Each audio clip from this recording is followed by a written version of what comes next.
नमस्कार मित्रांनो, 29 जून सोमवारी वटपौर्णिमा आहे आणि लाखो विवाहित महिला आपल्या पतीच्या दीर्घायुष्यासाठी वटसावित्री व्रत करत आहेत. पण तुम्हाला माहिती आहे का, अनेक जण पूजा करतात, वडाच्या झाडाच्या फेऱ्या मारतात, कथा ऐकतात, पण एक अशी गोष्ट आहे जी अनेक लोक विसरतात. धर्मशास्त्रानुसार वटपौर्णिमेच्या दिवशी जर योग्य दान केले तर त्या दानाचे पुण्य अनेक पटींनी वाढते असे मानले जाते. काही लोक हजारो रुपयांची पूजा करतात तर काही जण मोठमोठे धार्मिक कार्यक्रम करतात. पण शास्त्र सांगते की भगवानाला महागड्या वस्तूपेक्षा तुमच्या मनातील श्रद्धा अधिक प्रिय असते. म्हणूनच आजचा व्हिडिओमध्ये आपण जाणून घेणार आहोत, वटपौर्णिमेच्या दिवशी कोणते दान सर्वश्रेष्ठ मानले जाते, कोणत्या दानामुळे पुण्य वाढते आणि कोणते दान केल्याने माता लक्ष्मीची कृपा प्राप्त होते असे मानले जाते. म्हणूनच हा व्हिडिओ शेवटपर्यंत नक्की बघा. पहिलं दान म्हणजे अन्नदान. सर्व दानांमध्ये श्रेष्ठ मित्रांनो, आपल्या धर्मग्रंथामध्ये एक वचन सांगितले आहे, अन्नदान परमदानम. म्हणजेच सर्व दानामध्ये अन्नदान हे सर्वश्रेष्ठ आहे, कारण भुकेल्या व्यक्तीला अन्न देणे म्हणजेच प्रत्यक्ष देवीची सेवा करणे असे मानले जाते. कल्पना करा, एखादी व्यक्ती दिवसभर उपाशी आहे, तिच्याकडे खाण्यासाठी काहीही नाही आणि अशा वेळी तुम्ही तिला प्रेमाने 2 घास अन्न दिले तर त्या व्यक्तीच्या मनातून निघणारा आशीर्वाद किती मोठा असेल. शास्त्र सांगते की भुकेल्या व्यक्तीला अन्न दिल्यास देव स्वतः प्रसन्न होतात.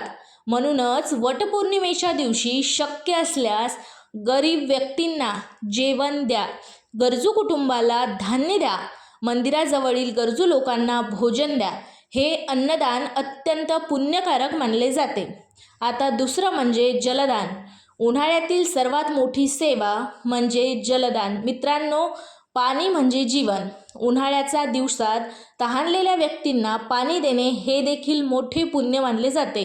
अनेक संतांनी जलदानाचे महत्त्व सांगितले आहे.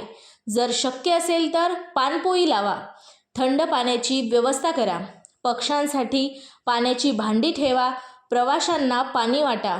हे लहान वाटणारे असले तरी त्याचे पुण्य खूप मोठे मानले जाते.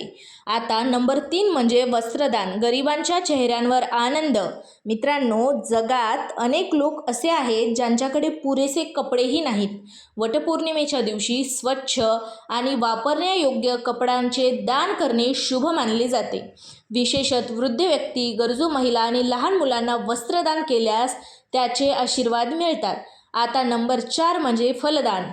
आरोग्य आणि पुण्य दोन्ही. फलदान हे देखील उत्तम दान मानले जाते. या दिवशी केळी, आंबे, सफरचंद किंवा इतर फळे गरजू लोकांना वाटल्यास पुण्य मिळते असे मानले जाते. आता ज्ञानदान. सर्वात दीर्घकाळ टिकणारे दान. म्हणजेच मित्रांनो, एखाद्याला अन्न दिले तर त्याची भूक एका दिवसासाठी भागते, पण ज्ञान दिले तर त्याचे संपूर्ण आयुष्य बदलू शकते. म्हणून विद्यार्थ्यांना पुस्तके, वह्या, पेन किंवा शैक्षणिक मदत देणे हे ज्ञानदान मानले जाते. ज्ञानदानाचे पुण्य दीर्घकाळ टिकते असे मानले जाते. सुवासिनी दानाचे महत्त्व. वटपौर्णिमेच्या दिवशी अनेक महिला सुवासिनींना कुंकू, हळद, बांगड्या, फळे, वस्त्र आणि सौभाग्याचे साहित्य दान करतात. ही परंपरा अनेक वर्षापासून चालत आलेली आहे. यामुळे अखंड सौभाग्याची भावना व्यक्त केली जाते. आता दान करताना ह्या चुका करू नका किंवा या चुका टाळा. मित्रांनो, दान केल्यानंतर त्यांच्या गाजावाजा करू नका. सोशल मीडियावर दाखवण्यासाठी दान करू नका. दान घेत असताना किंवा दान घेत असलेल्या व्यक्तीचा अपमान करू नका. दान नेहमी नम्रतेने आणि श्रद्धेने करा, कारण शास्त्र सांगते दानातील वस्तू मोठी नसते, दानामागील भावना मोठी असते. सर्वात महत्त्वाचा संदेश. मित्रांनो, जर तुम्ही विचाराल की वटपौर्णिमेच्या दिवशी सर्वात श्रेष्ठ दान कोणते, तर धर्मशास्त्रानुसार उत्तर आहे अन्नदान. कारण अन्नदानाने थेट एखाद्याची भूक भागते. भुकेलेला अन्न देणे म्हणजे देवाला नैवेद्य अर्पण करण्यासारखे मानले गेले आहे. म्हणून यंदाच्या वटपौर्णिमेला पूजा करा, वडाच्या झाडाची प्रदक्षिणा करा, सावित्री सत्यवानाचे स्मरण करा, पण त्यासोबत एखाद्या गरजू व्यक्तीला अन्नदान करण्याचा संकल्प करा. कदाचित तुमच्या हातून दिलेले ते 2 घास कोणाच्या तरी आयुष्यातील सर्वात मोठा आनंद ठरतील. जय सावित्री माता, जय वटवृक्ष देवता. व्हिडिओ आवडला असेल तर लाईक करा, शेअर करा आणि चॅनलला सबस्क्राईब करायला विसरू नका. बेल आयकॉन नक्की प्रेस करा. हर हर महादेव. शिव शंभू शंकराय. धन्यवाद मित्रांनो.